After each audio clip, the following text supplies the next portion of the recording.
Buenos días.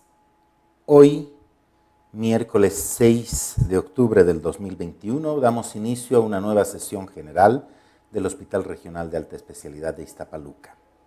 En esta oportunidad tengo el agrado de presentarles a la licenciada en Enfermería Claudia Marisol Millán Castillo, quien nos va a hablar sobre un tema relacionado sobre medidas de control y prevención en las áreas reconvertidas para la atención a pacientes COVID-19.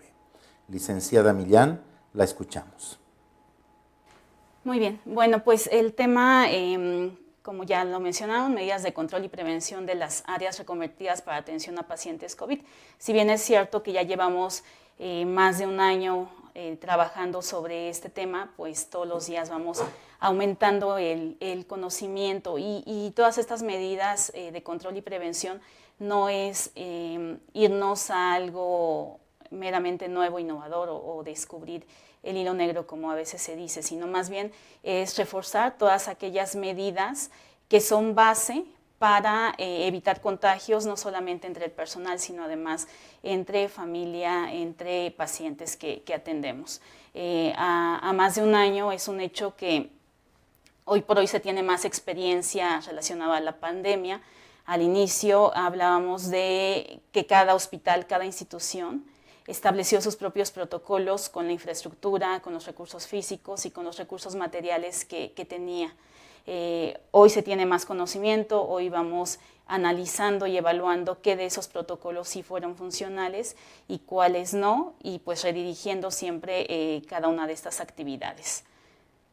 Vamos a denominar a la reconversión hospitalaria como aquel cambio en donde una institución de salud cambia todos sus servicios de atención que habitualmente tenía hacia dar atención a pacientes con enfermedad respiratoria, en este caso pues por COVID. El objetivo de esta reconversión, de acuerdo a los lineamientos que emitió la Secretaría de Salud, fue garantizar que la organización de los servicios de atención médica se ejecutara bajo los principios de oportunidad, de calidad y de eficiencia, y con ello incidir en la prevención y en el control de la pandemia de la enfermedad del virus SARS-CoV-2. ¿Qué fue lo que pasó en varias instituciones? Pues que esta reconversión fue mixta, varios de los hospitales fueron hospitales híbridos, es decir, mantenían tanto su modelo de atención original, pero a la vez se combinaba también con servicios dedicados a la atención a pacientes por COVID. Esto pues aumentó todavía más el reto, ya que esta reconversión parcial hizo girar hacia todos lados estas medidas de prevención, ya que como lo mencionaba, el riesgo es latente tanto dentro del ámbito hospitalario como fuera de él, y entonces esas medidas no únicamente van enfocadas a la seguridad del paciente, sino también se tiene que dar protección a todo el personal que está en primera línea, a todo el personal de salud, a todo el personal de apoyo, a familiares y visitantes que asisten al hospital. La reconversión se inicia de manera ideal con la integración de un grupo colegiado en cada una de las instituciones, en algunas denominado como Comité COVID. Este Comité COVID tiene como finalidad llevar a cabo un plan de continuidad durante todo el desarrollo de la pandemia, asignar roles específicos a cada personaje de personal de salud, tomar decisiones en cuanto a infraestructura, en cuanto a qué equipo de protección personal utilizar, en cuanto a diversas acciones. Es importante que sesione de manera permanente, que de esas sesiones permanentes se hagan minutas y que todos esos acuerdos tomados por este comité pues se lleven hacia lo operativo, que cada personal del área operativa pues también participe, esté informado para poder llevar a cabo una atención adecuada. En caso de que esos acuerdos no sean los ideales, pues se pueden corregir desviaciones, se pueden hacer revisión de áreas, analizar resultados, todo con la finalidad de tener un trabajo multidisciplinario en donde los riesgos para el personal, para el paciente, sean los menos posibles. Este comité o este grupo colegiado se va a enfocar en acciones específicas, acciones de tipo administrativo. Regularmente este tipo de equipo de trabajo está conformado por directores de áreas, por jefes de servicio, en donde su función principal pues, va a ser descubrir qué nos toca hacer a cada quien, describir las funciones, planear también la adecuación de infraestructura y equipamiento en cada una de las áreas, programar la monitorización del personal expuesto, gestionar y abastecer al 100% de equipo de protección personal. Y por otra parte también están acciones de atención clínica. Estas acciones de atención clínica pues nos van a llevar a analizar todos los procesos de atención médica que se requieren para la atención a la pandemia, que cada uno de los casos se notifique de manera rápida, que el aislamiento de este tipo de pacientes sea por corte y de manera oportuna.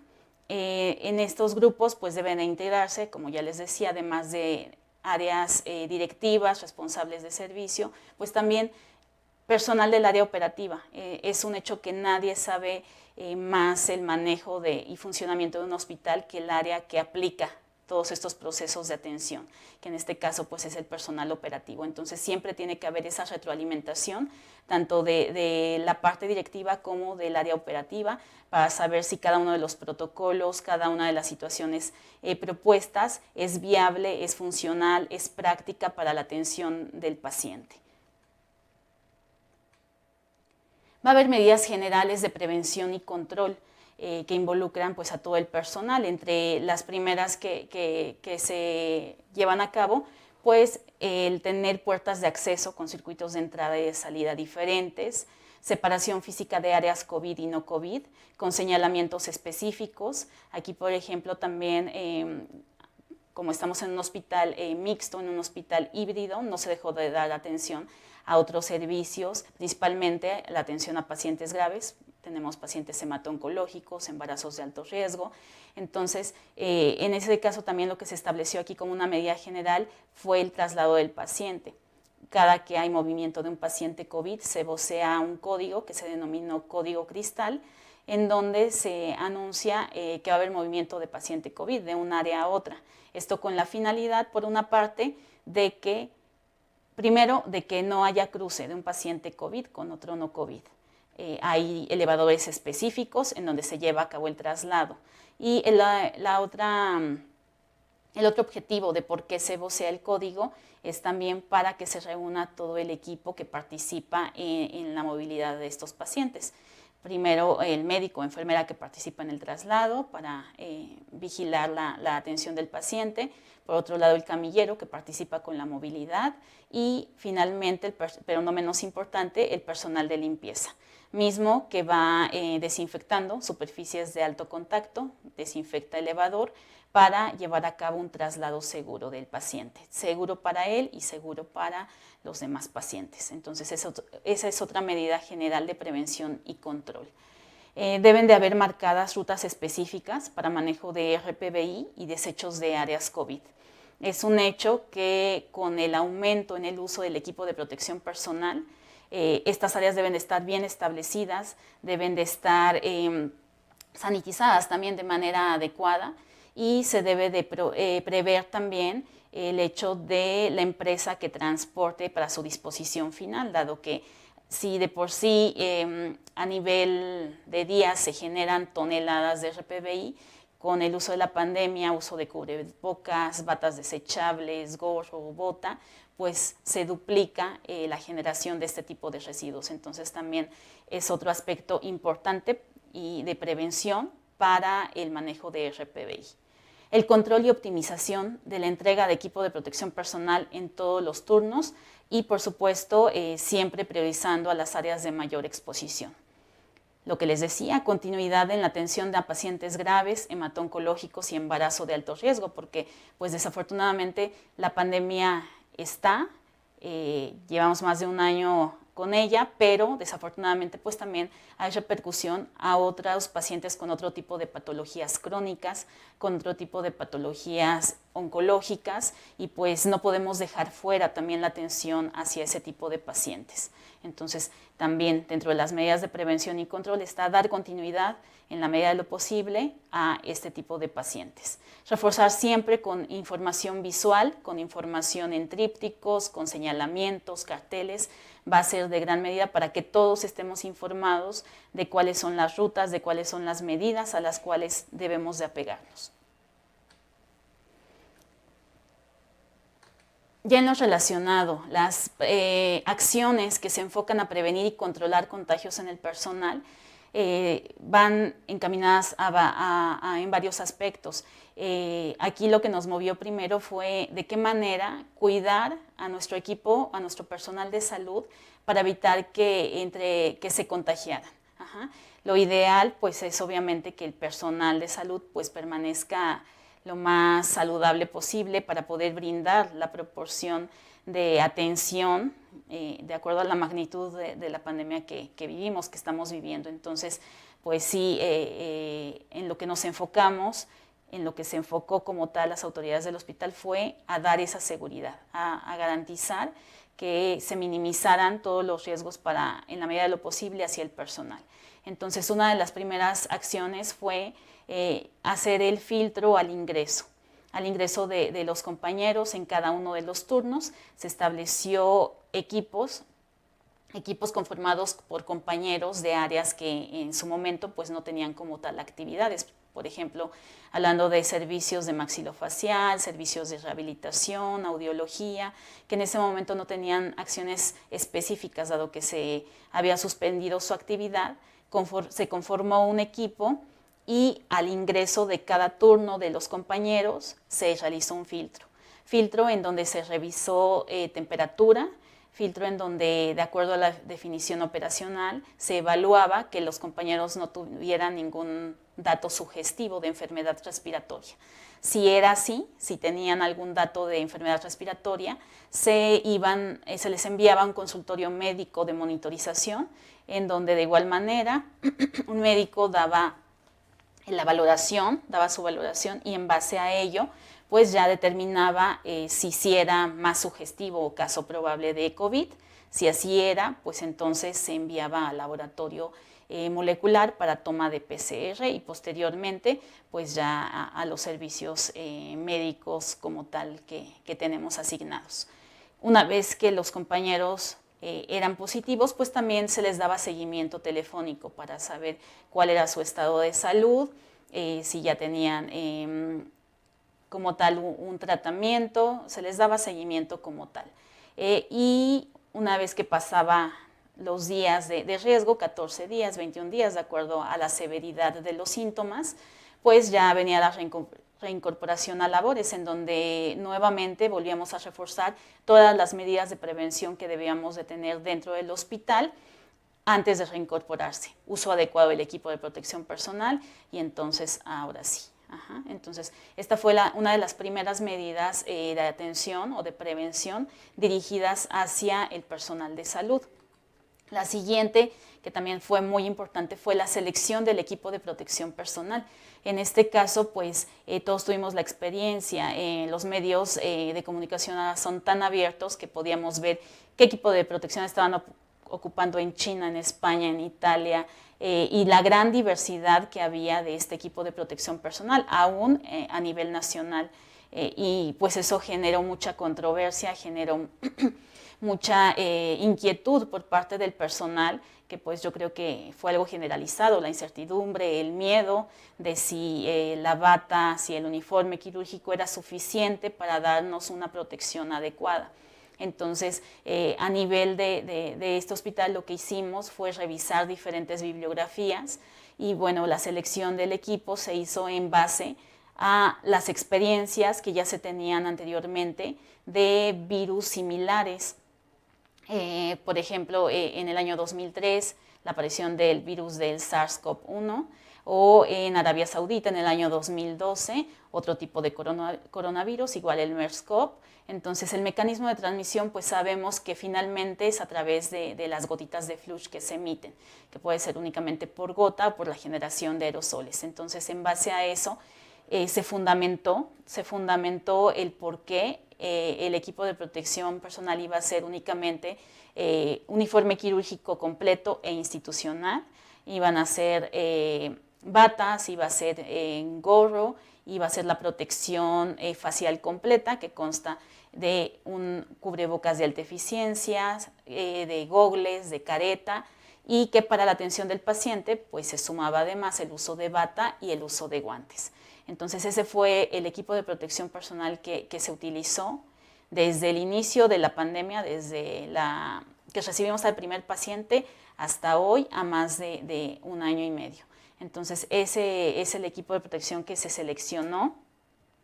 Siempre se realizó revisando guías de la Organización Mundial de la Salud, de la Organización Panamericana de la Salud, y en base a la evaluación de riesgo, la Organización Panamericana de la Salud nos habla que en base a la exposición al tipo de actividad que se va a realizar, es el equipo de protección a utilizar. Entonces, para evaluar el riesgo es importante saber el tipo de interacción que se va a tener con el paciente. No es lo mismo compañeros médicos o de enfermería que van a estar en áreas críticas, intubando o aspirando secreciones, a compañeros que a lo mejor van a estar en el triage a la entrada del hospital, únicamente revisando si tienen o no algún cuadro sugestivo. En pacientes que a veces son asintomáticos, que no traen como tal un cuadro de tos, por ejemplo, y en donde la exposición e interacción con el paciente pues es mínima. Entonces, siempre hay que dar más peso. Entre más extensa sea la interacción con el paciente, mayor protección para el personal se tiene que dar. El modo de transmisión de la enfermedad pues, es otro factor que nos debe de interesar para la evaluación de riesgo. Al inicio pues era todavía era común tener información de que una de las principales vías de transmisión era por contacto. Hoy sabemos que pues ya no es la principal vía, o que es de las menos probables que se pueda dar el contagio. La principal vía de transmisión pues es a través de las gotas o por la generación de aerosoles. Y la siguiente parte para la evaluación de riesgo es la cantidad de fluido corporal que se genera. Les decía, si estamos en un área crítica en donde constantemente se intuba al paciente, se aspira, pues eso aumenta mucho más el riesgo. Por lo tanto, siempre hay que priorizar. Todo el personal es importante, sin embargo, quienes están en primera línea, quienes tienen mayor interacción con el paciente, es quien va a tener el equipo de protección personal completo, y quienes no estemos como tal en esas áreas, pues también vamos a tener la protección, pero de acuerdo al tipo de interacción que vamos a tener con el paciente, que en este caso pues sería el uso de nuestra mascarilla N95.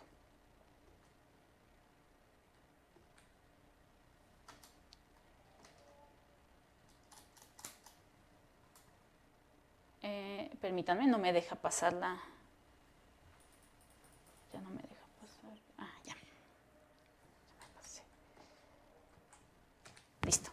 Entonces, relacionado al equipo de protección personal, únicamente para enfatizar, en cuanto a lo que vamos a utilizar directamente con el paciente, que es el uso de bata, el uso de guantes,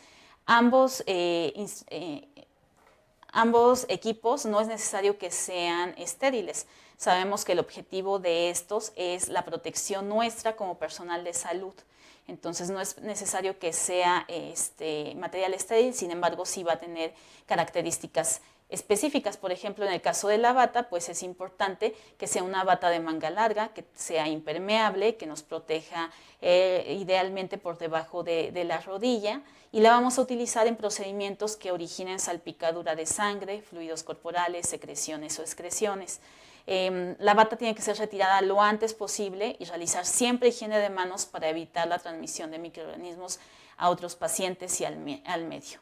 Al igual que los guantes. Los guantes son de uso exclusivo cuando vayamos a tener contacto con sangre, con fluidos corporales, con secreciones, con piel no intacta o con fomites que se consideren altamente contaminados. Es importante también cambiarse los guantes entre procedimientos realizados en el mismo paciente. Si vamos a revisar dispositivos médicos y voy a tocar catéter venoso central, pero también una sonda urinaria, pues entre la revisión de uno y de otro es importante llevar a cabo el cambio del mismo. Siempre tener en cuenta, y lo voy a estar repitiendo, el uso de guantes no excluye el realizar la higiene de manos. Eso fue una situación que ha traído problemas, que ha traído otras consecuencias. Entonces, la higiene de manos es sí o sí en todas las actividades. En cuanto a la protección facial, el cubrebocas quirúrgico lo vamos a utilizar en caso de estar a menos de 1 metro de distancia del paciente y cuando ya de acuerdo a los protocolos pues está descartado para que sea un paciente por COVID. El cubrebocas de alta eficiencia o N95 se utiliza en procedimientos que impliquen procedimientos generadores de aerosoles.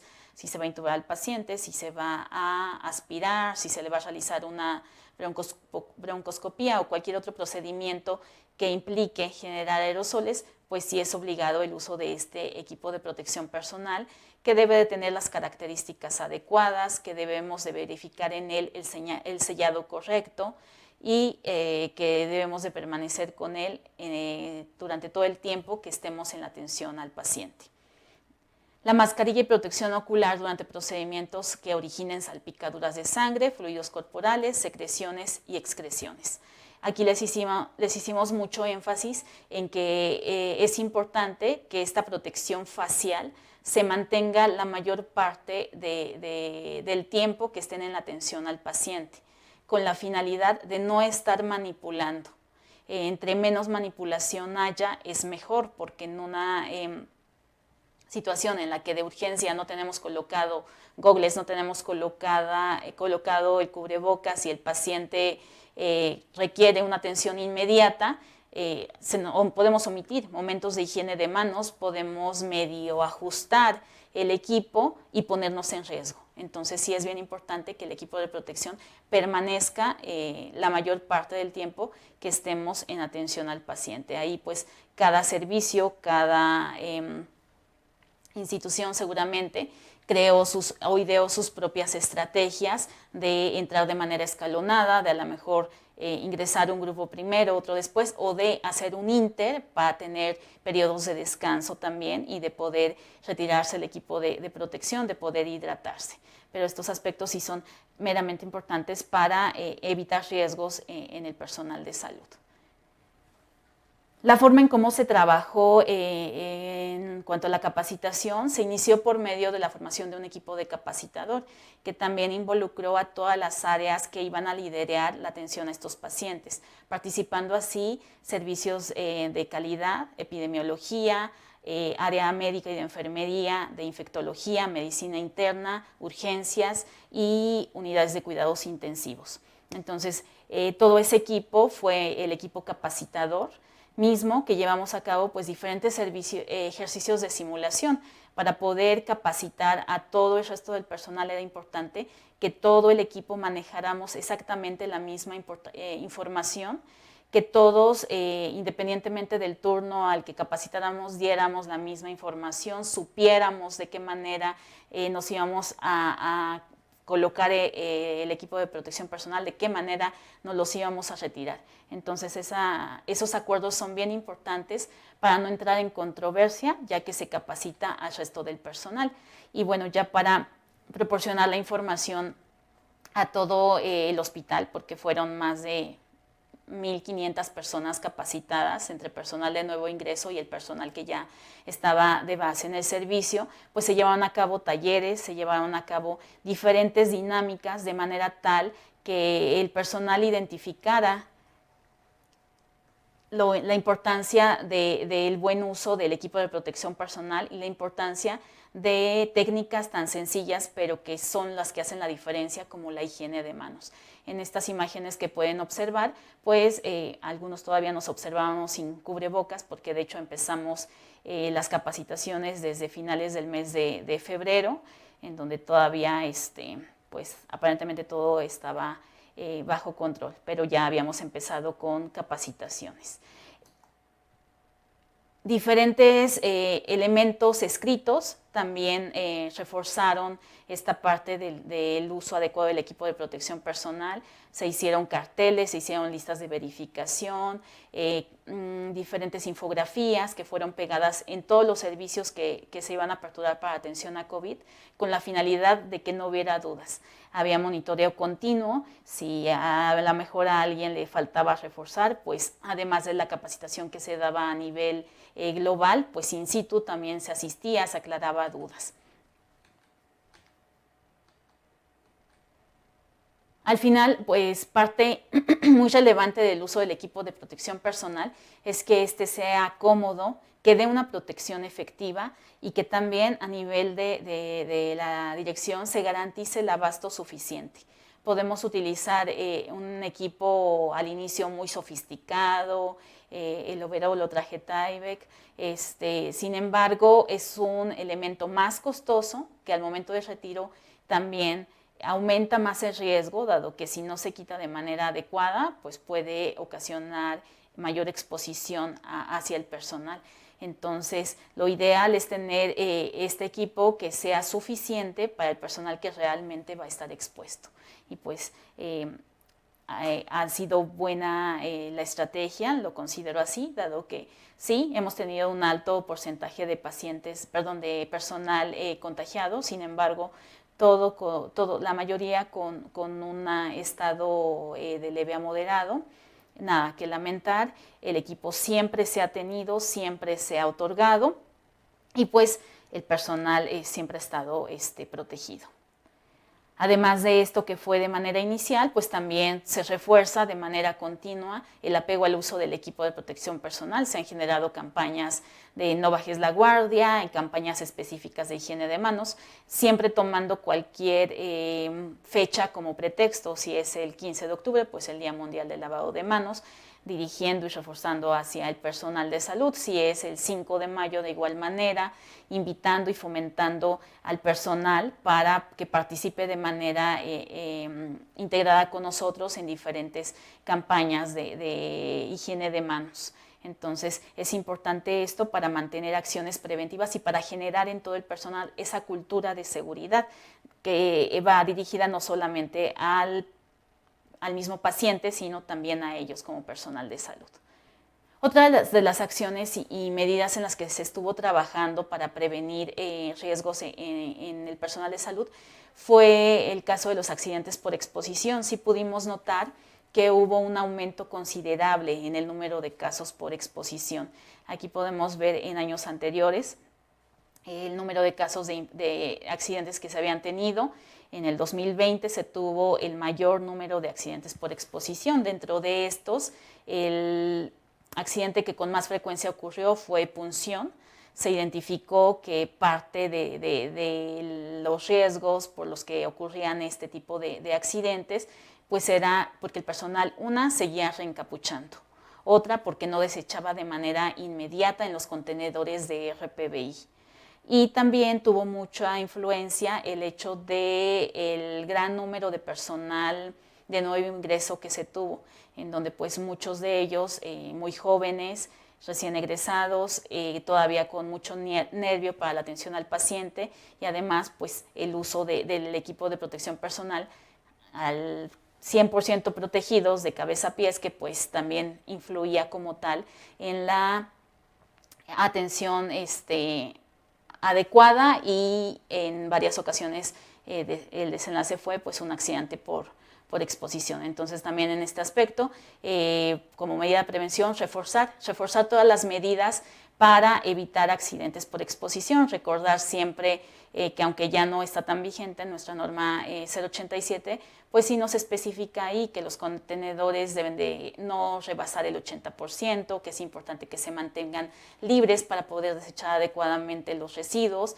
que estos se desechen de manera inmediata, que así como nos preocupamos por identificar todo el material que vamos a utilizar para cierto procedimiento, también nos preocupemos por tener a la mano los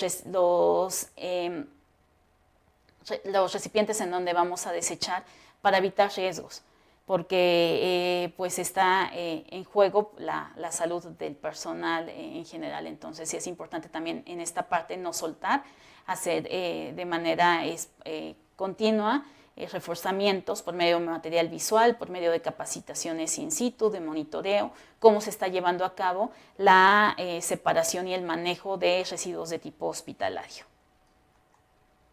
La vacunación es otra de las medidas muy importantes para minimizar riesgos dentro de este año de pandemia.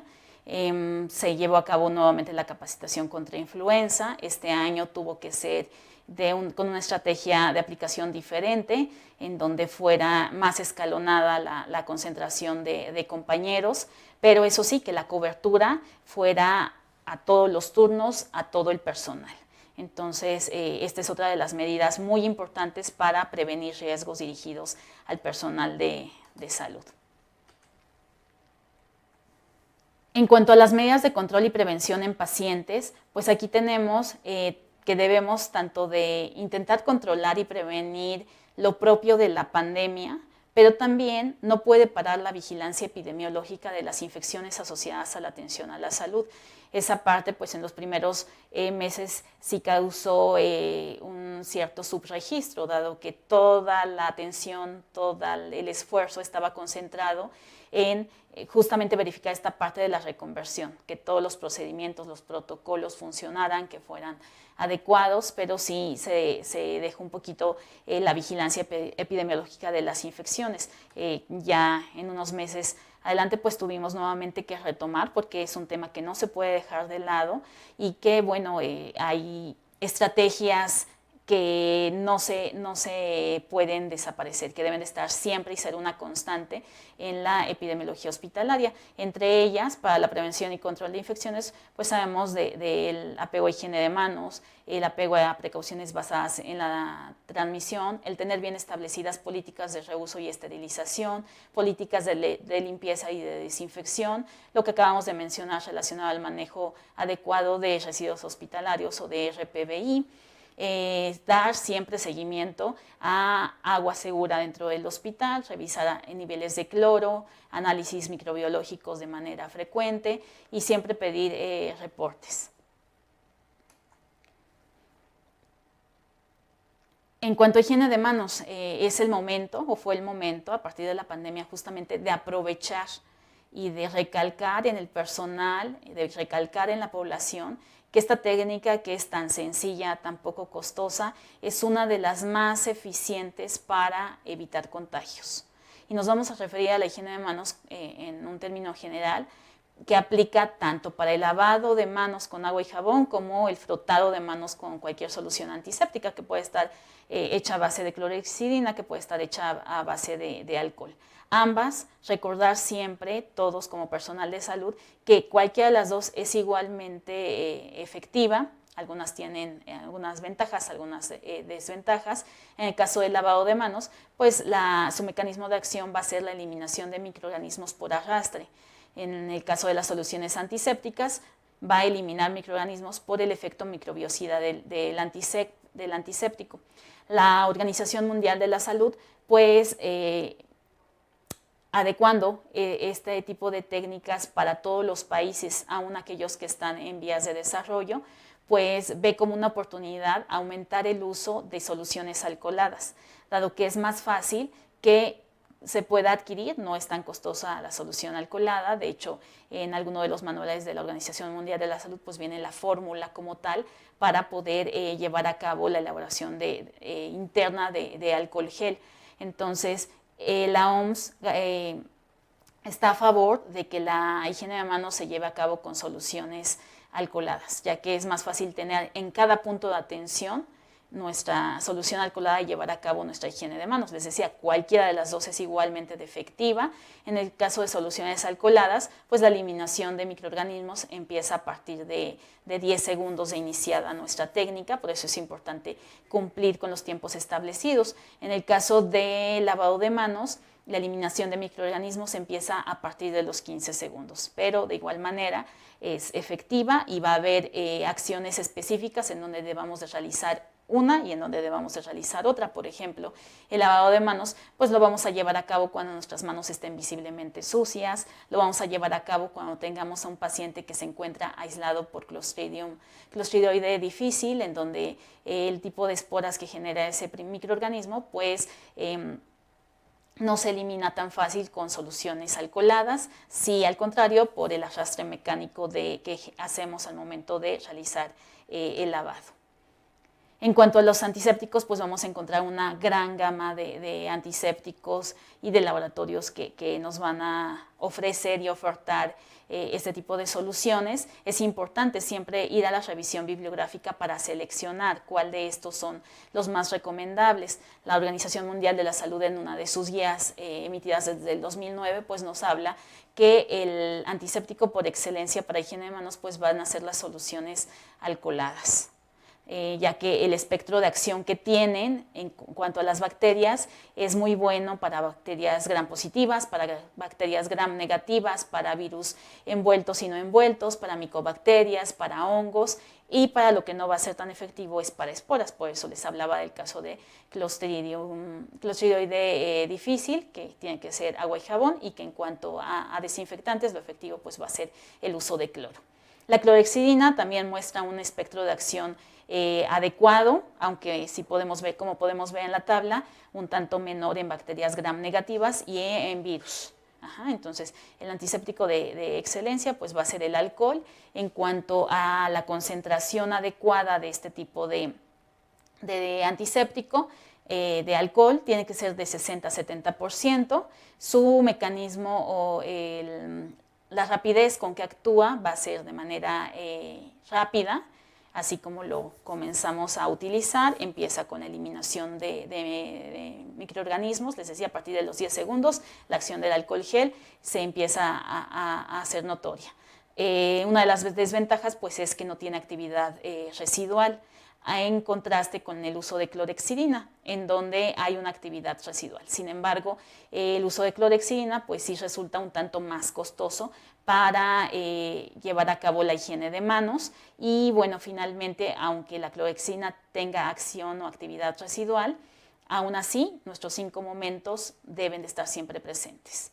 Entonces, estos cuadros los maneja la Organización Mundial de la Salud y pues nos va describiendo aquí de qué manera seleccionar los antisépticos de acuerdo a la efectividad. Y pues el lavado de manos sabemos que tiene actividad microbiana, los jabones va a ser de manera mínima, y lo que va a ser efectivo ahí es la fricción mecánica que ejercemos al frotar las manos. Pero pues ambas técnicas las podemos llevar. Lo importante es que al momento de dar la atención al paciente sea con manos limpias. ¿Qué es lo que debemos de aprovechar y trabajar en esta pandemia relacionado nuevamente a higiene de manos? Pues el lograr la importancia y tener que haya un alcohol gel o una solución antiséptica en cada punto de atención. Eso es bien importante, que el personal no tenga más alternativa que hacerse su higiene de manos sí o sí, porque tiene los insumos necesarios para realizarlos. Entonces, es una cuestión muy importante que podríamos aprovechar. Aquí se logró, por cada paciente atendido, hay un alcohol gel casi a pie de cama, en donde independientemente del personal que entre, tiene con qué hacerse su higiene de manos. Entonces, por una parte es esa, que el personal tenga los insumos adecuados para llevar a cabo la higiene de manos, pero que también se haga un monitoreo continuo de cuánto es el apego real que el personal está teniendo en cuanto a higiene de manos. Si no medimos, no vamos a saber en dónde realmente están nuestras deficiencias, cuáles son nuestras áreas de oportunidad. Nuevamente, vuelvo a hacer referencia, la Organización Mundial de la Salud, en todos los documentos que ha emitido, nos da el paso a paso de cómo elaborar el alcohol gel hasta cómo medir, quién puede ser observador, nos da tablas para poder hacer el cálculo y estar monitoreando y saber en dónde estamos parados, cuál es el porcentaje de apego a higiene de manos que tenemos. Una vez que ya sabemos en dónde estamos posicionados, cuál es nuestro porcentaje de apego a higiene de manos, también difundirlo a los directivos, hacerles saber todas las acciones que se están llevando y socializar también hacia el área operativa. socializar el apego general, ya sea por mes, bimestre, semestre que se tiene, y enseñarles también cuál es el apego por categoría profesional, cuál es el apego por servicio, por turno, para que cada uno dentro de nuestra trinchera pues podamos trabajar y seguir dando elementos para llevar a cabo el cumplimiento de higiene de manos. Está escrito, hay diferentes bibliografías que demuestran que el apego a higiene de manos, simplemente con el aplicar esa medida podemos reducir hasta 1/3 de las infecciones asociadas a la atención en salud. Entonces, bueno, nosotros en nuestra experiencia pues sí hemos logrado un aumento considerable durante este año de pandemia, sin embargo aún no es el suficiente. Aún seguimos trabajando en estrategias de manera mensual, en campañas anuales para poder llegar a tener un apego por lo menos mayor al 80%. Una de las situaciones que también son acciones de riesgo, tanto para el mismo personal como para los pacientes, es el uso indiscriminado de guantes. Es algo bien común que durante la pandemia, por el miedo a tener expuesta nuestra piel a diferentes superficies o pacientes contaminados, era el uso de guantes absolutamente para todo. El uso de guantes, tanto para la atención al paciente, pero después tuve que salir y se me olvidó un material, entonces con el mismo par de guantes voy y manipulo otro tipo de material, otro tipo de equipo, abro manijas, subo barandales, toco monitores, con un mismo par de guantes. Entonces esto aumenta considerablemente el riesgo para los pacientes, aumenta el riesgo de infecciones cruzadas. Entonces aquí sí es bien importante ir limitando y tomar esta medida como una de las principales factores de riesgo para aumentar en las infecciones. Hay que tener en claro, el uso de guantes se ocupa con dos fines. El primero, la protección de los pacientes. Sí va a ser el uso de guantes previa higiene de manos para diferentes intervenciones quirúrgicas, para procedimientos de tipo invasivos, para todo aquel procedimiento que requiera un manejo estéril, aplica el uso de guantes. También, otro de los objetivos es la protección del personal. Que en este caso pues no es necesario que sean guantes estériles. Si vamos a tener contacto con un paciente que tiene a lo mejor Clostridium y hay riesgo de que al momento de que proporcione la atención tenga contacto con secreciones, con piel no íntegra, pues también aplica el uso de guantes. No así para procedimientos que en donde no hay este riesgo de tener contacto con material altamente contaminado. Entonces, aquí sí es una de las funciones que como expertos en infecciones asociadas a la atención, pues debemos de tomar muy en cuenta e ir restringiendo. Hay un estudio, por ejemplo, del 2020, del uso continuado de guantes, cómo representa un riesgo latente para la atención al paciente, ya que con un mismo par de guantes tenemos contacto con diferentes superficies que pudieran estar contaminadas. Entonces, esto es otra de las situaciones bien importantes de ir controlando y de ir limitando y capacitando a nuestro personal para que no vean el uso de guantes como una falsa seguridad. Creemos que porque yo tengo los guantes ya no hay riesgo como tal. La realidad es que no, porque se omiten muchísimos momentos de higiene de manos y a lo mejor, entre comillas, no hay riesgo para mí como personal de salud, pero sí lo hay para los pacientes a los que vamos a estar atendiendo. Y pues de igual manera, de manera más breve, el apego constante a precauciones estándar. Sabemos que las precauciones estándar deben de ser aplicadas por todos los trabajadores en el cuidado de todos los pacientes, independientemente de su diagnóstico o presunto estado de infección. Área COVID, área no COVID, debe de llevar a cabo sus precauciones estándar y de acuerdo igual a su juicio clínico, qué procedimiento voy a hacer, qué equipo de protección personal debo de utilizar. A diferencia de las precauciones basadas en la transmisión, que estas pues sí ya son un conjunto de medidas que se aplican por el equipo de salud, pero que ya están destinadas a evitar la diseminación de enfermedades de tipo infectocontagiosas o de microorganismos de importancia epidemiológica, y siempre basándose en la forma en que cada uno de ellos se transmite. Entonces, existen las precauciones para contacto, contacto plus, las precauciones para gota, precauciones para vía aérea, en donde pues cada una nos va marcando el uso de equipo de protección personal que se requiere para la atención de esos pacientes, que puede ser el uso de bata, el uso de guantes, o bien el uso de mascarilla quirúrgica, uso de mascarilla de alta eficiencia, pero en cada una de ellas, como podemos observar, el primer equipo de protección que vamos a tener va a ser siempre la higiene de manos. ¿Qué otra situación pasó relacionada a la pandemia? Pues además de tener un alto índice y muy dinámico de atención a pacientes por COVID-19, pues también meses después empezamos a ver coinfecciones. Entre las más frecuentes, coinfecciones de tipo bacterianas, aunque también quizá en alguna etapa de la pandemia hubo coinfecciones de tipo viral o por hongos. La más característica son coinfecciones de tipo bacterianas. Aquí es bien importante tener como medidas, el área médica debe de empezar a evaluar si el paciente empieza con deterioro, si empieza con respuesta inflamatoria sistémica, para enviar cultivos de donde se sospecha está el foco infeccioso y realizar así la identificación oportuna.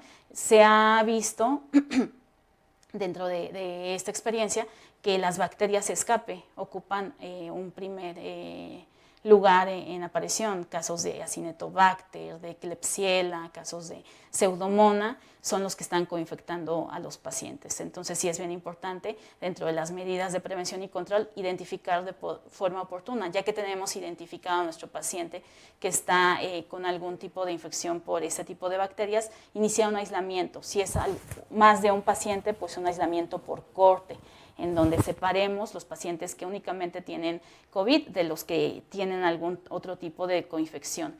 Que en estos pacientes que ya están coinfectados se dé un manejo adecuado del equipo de protección personal. ¿Qué quiere decir esto? Una bata exclusiva, guantes únicamente para la atención a ese paciente, retirarlos y mayor apego todavía a higiene de manos.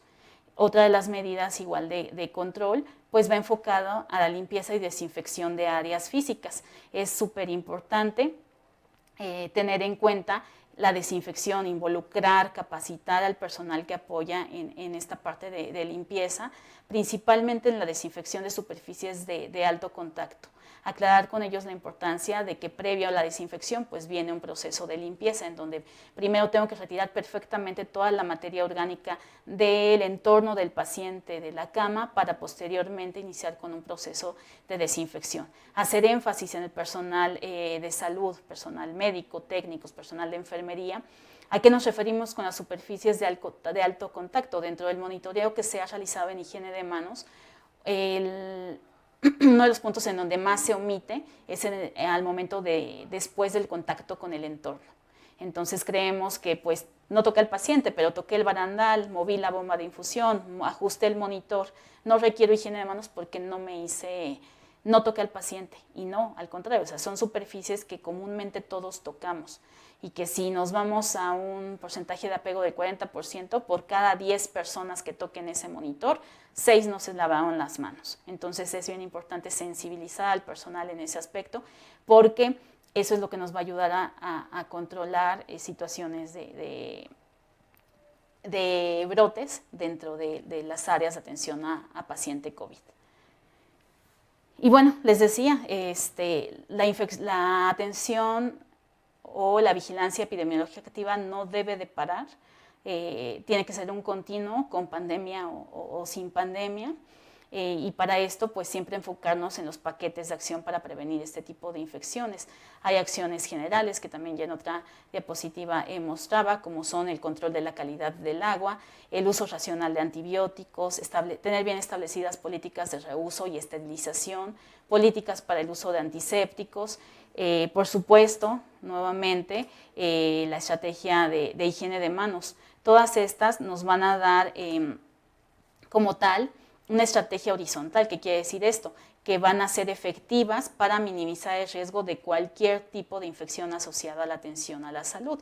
Y por supuesto que también, si lo trabajamos por paquetes de acción, pues va a haber acciones específicas para prevenir bacteriemias, por ejemplo, el uso de barrera máxima, el uso de antisépticos efectivos como la clorhexidina, el seleccionar bien el sitio de inserción, o para infección de sitio quirúrgico, el tener una adecuada profilaxis antibiótica, un adecuado control glicémico, para neumonías, minimizar el periodo de sedación, el utilizar enjuagues con clorhexidina, el que la aspiración de secreciones sea con técnica estéril, entre otras, o para infección de vías urinarias, el llevar a cabo la colocación con una técnica aséptica con material estéril, la higiene de genitales, que la bolsa de drenaje esté por debajo de la vejiga, o por ejemplo para Clostridium, que la limpieza de superficie se haga con el desinfectante adecuado, que en este caso se ha visto que lo ideal es el cloro, que se tenga un adecuado control de antibióticos. Y así podemos irnos por diferentes paquetes y diferentes acciones para prevenir este tipo de infecciones asociadas a la salud, pero que ya son más específicas y que son como una estrategia de tipo vertical. Entonces, bueno, esas serían las principales recomendaciones que aquí hemos llevado, que nos han funcionado y con las cuales todavía estamos trabajando, porque pues siempre hay y vamos a identificar áreas de oportunidad en donde mejorar, en donde reforzar, en donde seguir trabajando, pero pues con la intención justamente de que el hospital sea un entorno seguro para el trabajador de salud, sea un entorno seguro para el paciente, para su familia o los visitantes. A manera de conclusión, pues para mí considero que la coordinación entre áreas administrativas y operativas redunda en áreas funcionales y con menor riesgo para el personal de salud, familiares y pacientes. Cada que se establece un protocolo, cada que se establece el flujo de pacientes, es importante siempre tomar en cuenta a la parte operativa, dado que ellos son quienes conocen al derecho y al revés el funcionamiento del hospital, quienes dan la atención directa y quienes día a día se enfrentan pues con todas las trabas relacionadas a la atención. Entonces siempre es importante hacer ese equipo entre directivos y áreas operativas. La conformación de un equipo multidisciplinario también es otro de los puntos muy importantes, ya que permite retroalimentar satisfactoriamente en la toma de decisiones. El involucrar a todas las áreas pues nos va a llevar a tomar decisiones más sensatas, más prácticas y más funcionales para todos dentro del hospital. La capacitación y monitoreo continuo es pilar fundamental en la prevención de riesgos, tanto con pandemia como sin pandemia. Es importante siempre estar involucrando al personal, sensibilizándolo, personal de nuevo ingreso o personal que ya está, programar con ellos capacitación continua en temas bases a los que deben de estar siempre apegados, como es la higiene de manos, precauciones basadas en la transmisión, el involucrarlos, no únicamente capacitarlos como si nosotros fuéramos los expertos, sino hacerlos partícipes a ellos de esta cultura de seguridad que es importante generar en los hospitales. Y por último, pues la vigilancia epidemiológica activa no se detiene. Las infecciones asociadas a la atención en salud son prioridad en el equipo de epidemiología, aunque haya pandemia, aunque no la haya, siempre tenemos que estar al pendiente de esa vigilancia epidemiológica que no es de escritorio, que es de ir a los servicios, es de ir evaluando riesgos, es de ir identificando necesidades de capacitación y bueno, pues esa es mi participación, esa es la parte que esta sesión tuvieron a invitarme y pues nuevamente gracias por la invitación.